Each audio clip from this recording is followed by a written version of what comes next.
तो hello everyone, welcome back to my channel Sunita Sharma. मन की बातें, मन के काम। तो आज मैं आपके लिए एक बहुत ही प्यारा सा और बहुत ही सेंसिटिव वीडियो फिर लेकर आई हूँ।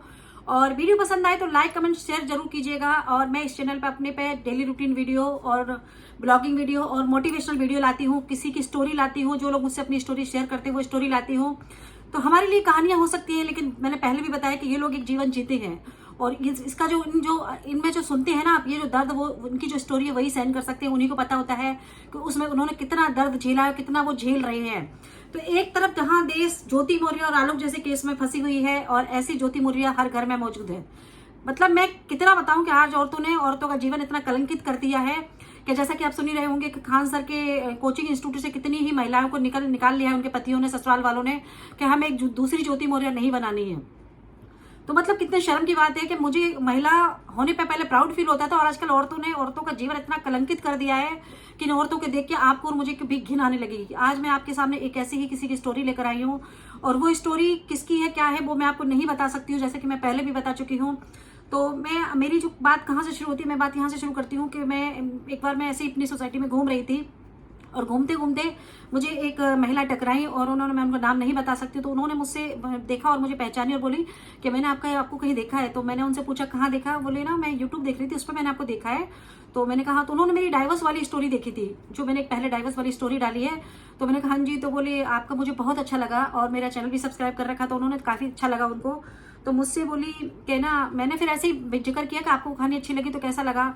और तो मैं उनको जानती नहीं थी ज़्यादा, ऐसी बातों में बात निकल पड़ी। तो उन्होंने मुझे बोला कि ज्योति मौर्य, मैंने ऐसे ही बोला ज्योति मौर्य वाले केस में, बोले ऐसी ज्योति मौर्य तो घर घर भरी पड़ी है, आप कहाँ तक ऐसे लोगों को कहाँ तक बोलोगे, और शर्म की बात है। तो मैंने कहा आपके पास भी कोई कुछ हो तो बताइएगा जरूर, मैं जरूर बनाऊंगी। तो फिर उसके 8-10 दिन बाद मुझे कॉल आता है कि मुझे आपसे मिलना है। मैंने कहा ठीक है मिलते हैं, और मैं मिली उनसे। मैं मिलकर शॉक्ड हो गई। मतलब मैं इतनी अचंभित हो गई कि वो मुझे 2 जवान बेटियों की माँ थी। वो 2 जवान बेटियां हैं, उनकी शादी के लायक हैं उनकी बेटियां दोनों। और उन्होंने मुझे अपनी स्टोरी सुनाई। तो मैं तो औरत जाति से ना नफरत, मेरी रूह कांप गई सच बताऊं तो। मेरे को तो फुरफुरी आती है उनकी ऐसी औरतों के बारे में सुन के। तो मैंने उनसे पूछा कि मतलब मुझे बताइए कि आपने क्या झेला। क्या बोले मैं क्या झेला, शादी जब मेरी हुई थी तो मेरा अच्छे घर से थी मैं, और अच्छे घर में ही मेरी शादी हुई। शुरू में मेरा सब कुछ ठीक रहा, लेकिन मुझे जो बंदा मिला है वो शुरू से मुझे थोड़ा बहुत ऐसा लगा था कि चलो ऐसा ही है, लेकिन ये लगा कि समय के साथ शायद इनमें चेंज आ जाएगा। तो जब मेरी 2 बेटियां हो गई, और दोनों बेटी मेरी ट्विंस हुई हैं, दोनों बेटियां थोड़ी थोड़ी बड़ी होने लगी, तो मुझे अपने हस्बैंड के लक्षण समझ में आने लगे, उनके लक्षण ठीक नहीं है। तो उसके बाद जैसे मैं दिन रात ये सोचती थी कि चलो आज नहीं तो इनमें सुधार आएगा धीरे धीरे, लेकिन उनमें तो कोई सुधार कभी आया ही नहीं है। और सुधार नहीं आया तो वो चलो मैंने भी धीरे धीरे एडजस्ट कर लिया, क्योंकि मेरी बेटियां तब तक 10-12 साल की हो चुकी थी, और मैं 2 बेटियों की माँ थी। मैं उस समय जॉब करने या उस कंडीशन में नहीं थी। और माँ बनने के बाद कहते हैं कि शादी से पहले का जीवन हमारा होता है, जिसमें सिर्फ हमारा हक होता है। तो आप ऊंच नीच कुछ करते हैं तो वो भी चलो एक पास्ट था, उसको लोग भूल जाते हैं, लेकिन शादी के बाद का जो जीवन होता है वो 2 फैमिलियों का होता है, एक इज्जत होती है परिवारों की। जब आप माँ बन जाती है ना तो जिम्मेदारी बढ़ जाती है। फिर हमारा जीवन अपने बच्चों के लिए होता है कि भाई हम कुछ ऐसा काम ना कर दें कि जो हमारे बच्चों के माथे पर कलंक लग जाए, कि जब बच्चों के सामने हम आए तो लोग कहना है कि ये तुम्हारी माँ है, ऐसे शर्मिंदा महसूस ना हो। तो वो जीवन हमारा बच्चों का होता है। हमें कुछ अपने ऐसे संस्कारों के साथ चलना चाहिए। कहते हैं अतीत किसी का पीछा नहीं छोड़ता, तो इसीलिए हमें अतीत को पास्ट परे करके और अपना जो वर्तमान उसको सुधारते अपने बच्चों के लिए जीना चाहिए। तो वहीं से मैं अपने बच्चों के लिए जीवन शुरू कर दिया, और मैंने अपने पति से कोई ज्यादा खास मतलब नहीं रखा। देखने में हमारी शादी आम शादी है, हम लोग देखेंगे तो बहुत अच्छा लगेगा, लेकिन हमारी शादी इतनी अच्छी नहीं है। तो मैंने कहा चलो ये चल रहा है, लेकिन अब तो सब ठीक होगा। बोले कुछ भी ठीक नहीं है। तो बोले मेरे पति की उम्र कम से कम 55 साल के करीब, उन्होंने बताई कि 55 साल के करीब है मेरे पति की उम्र है। 2 जवान बेटियों का बाप है वो, लेकिन उसको ना शर्म है ना लिहाज है। और बोले जहाँ वो रहती हैं उसी सोसाइटी में एक 50 साल की महिला से उनके अवैध संबंध है। तो मैंने कहा आपको ये सब कैसे पता चला, कि अपने ही आसपास का सब कैसे पता चला। तो उन्होंने बोला कि जब आज से बात गुजर गई तो मैंने अपने पति का व्हाट्सअप हैक कर लिया। मैंने पति का, क्योंकि बिना सबूत के मेरा बंदा मानेगा नहीं, तो मैंने पति का व्हाट्सअप हैक किया। और व्हाट्सअप हैक करने के बाद जो मैसेज थे ना, इसी सोसाइटी जहाँ वो रहती है उसी सोसाइटी की एक 50 साल की महिला, जिसके 1 बेटी है, 1 बेटा है, 1 बहू, 1 दामाद है। तो और मैंने जैसे ही मैंने कहा आप जानती हो उस महिला को, तो बोली हाँ आप। मैंने कहा जरा दिखाओ। जैसे ही मैंने देखा, मेरी आंखें फटी की फटी रह गई, क्योंकि जिस महिला का फोटो उन्होंने दिखाया तो उसको मैं खुद भी जानती भी हूँ, मतलब बातचीत हुई है। और मैं उसको देख के दंग रही कि ये तो मतलब अपने आप को ऐसा प्रेजेंट करती है, बहुत पूजा पाठ वाली है, बहुत भली औरत है, ऐसा ज्ञान पेलती थी वो। तो मेरी तो रूह कांप गई ऐसे घिनौने चेहरों को देख के। तो मैंने जैसे उनकी वो व्हाट्सएप चैट पढ़ी ना, तो मेरी तो हालत खराब हो गई देख के। मुझे उस औरत से इतनी घिन आने लगी जिसको मैं जानती थी। जो अपनी स्टोरी सुना रही उसको तो मैं जानती भी नहीं थी, लेकिन जिसके बारे में वो बता रही थी उसको मैं जानती थी। वो मेरे साथ उठती बैठती थी और मैं इतनी शॉक्ड हो गई उसके मैसेज पढ़कर। और मुझे तो पता ही भी चला था कि हाल ही में उसके पति का एक्सीडेंट भी हुआ था, तो मैं मिलने भी गई थी उससे घर पे। उसके पति की हालत बहुत खराब थी, बिस्तर पे पड़े हुए थे उसके पति, और वो पति के होते हुए भी उस बंदे को घर पे बुलाती थी रात बिरात को। और ये सब अय्याशियां, पति घर में मरने की स्थिति में पड़ा हुआ और सारी अय्याशियां कर रही है वो। सोचने वाली बात है। जब मैं उसके व्हाट्सएप मैसेज पढ़े तो मेरी तो रूह कांप गई। मैसेज में कितनी घिनौनी भाषा, समझ लीजिए आप, अपने दिमाग से लगाई, इतनी घिनौनी भाषा यूज करी गई थी 50 साल की उम्र में। मतलब अच्छा 16-17 साल की लड़कियों लड़कों को फेल कर दी औरत। इस तरह के मैसेज थे उसमें जो मैंने पढ़े।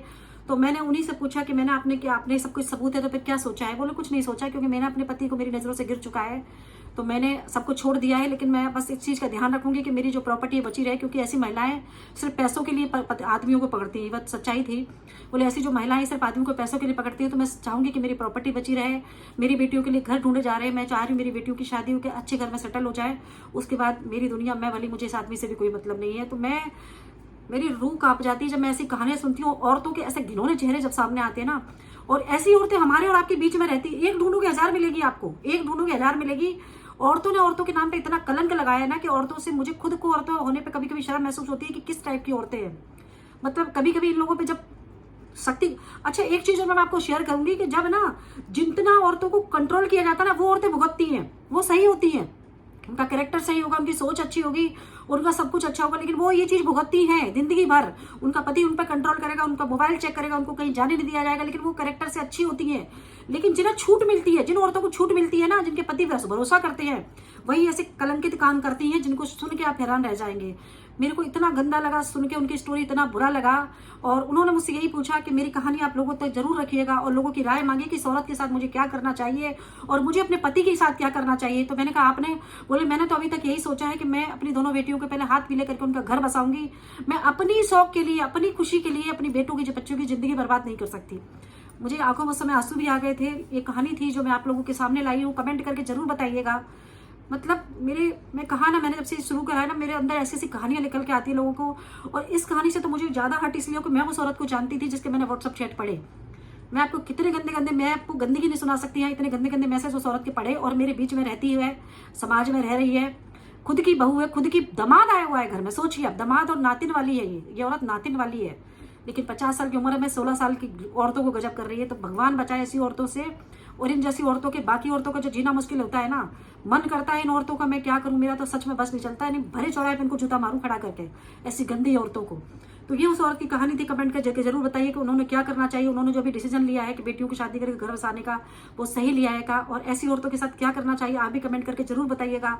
और आपके पास भी ऐसी कोई कहानी है तो मुझे जरूर बताइएगा, मैं आपकी कहानी जरूर शेयर करूंगी। और पसंद आए वीडियो तो लाइक कमेंट शेयर जरूर कीजिएगा। Thank you for watching.